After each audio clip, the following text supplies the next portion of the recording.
So like I said in the previous video, I said we still have to learn how to add positive and negative numbers. So when the two numbers have different signs, what do?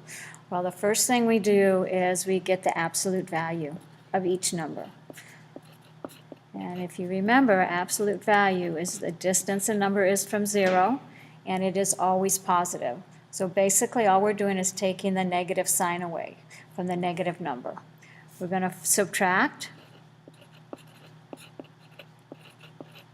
the lesser absolute value from the greater, so we're going to find the difference between those two numbers, and then your answer, the sum, is going to have the sign of the greater absolute value. Now that sounds a little confusing maybe, but I think once you see some examples it'll be okay. So don't forget, when we add a positive we're going to go to the right, and we're going to go to the left when we add a negative. So in this case we have negative 5 plus 8. If we follow the rule, we're going to take this sign away, and then we're going to find the difference between 8 and 5. So 8 minus 5 is 3. And then we need to determine, okay, is it going to be positive and negative? Well, we have more positives. 8 is positive, so we're going to have a positive answer here. If we do it on the number line, just to double check, we'd start at negative 5, and we're adding a positive, so we are going to go to the right 8 units. 1, 2, 3, 4, 5, 6, 7, 8. And you can see we end up at 3. Sometimes it's easier to solve these problems if you can visualize which way you're going on the number line. So the next example is 5 plus negative 8. So again, just like the rule says up here, we are going to find the difference between 8 and 5. We're going to take this negative sign away. So 8 minus 5 is 3. But this time there's more negatives than there are positives. 8 is negative, so our answer has to be negative.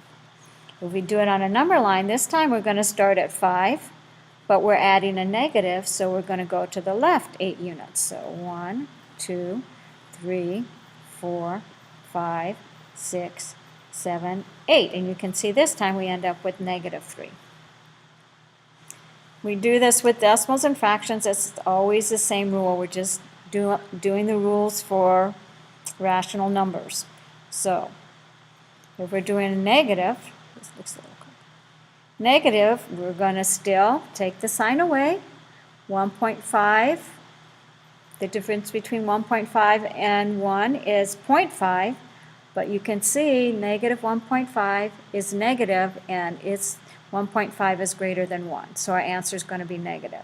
So if we start at negative 1.5 about here, we're going to go to the right 1 unit, but we're still in negative territory. We're still at negative 0.5. With our fraction, same thing. We are going to find the difference between 4 and 1/4 and 2 and 1/8. We got to get a common denominator. Don't forget your common denominator. So it's going to be 4 and 2/8 minus 2 and 1/8. 4 minus 2 is 2. 2/8 minus 1/8 is going to give me 1/8. Our bigger number is positive, so our answer is going to be positive. We look at this on the number line. We're going to start at 4 and 1/4, which is going to be about here. And we're adding a negative, so we're going to go to the left. So we're going to the left. This would be 1 unit, 3 and 1/4, and we go another unit. We end up at 2 and 1/4, and we still have to go an eighth more, so that gets us to positive 2 and 1/8.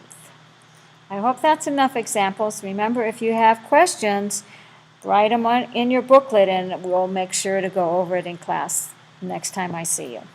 I hope this is getting easier for you.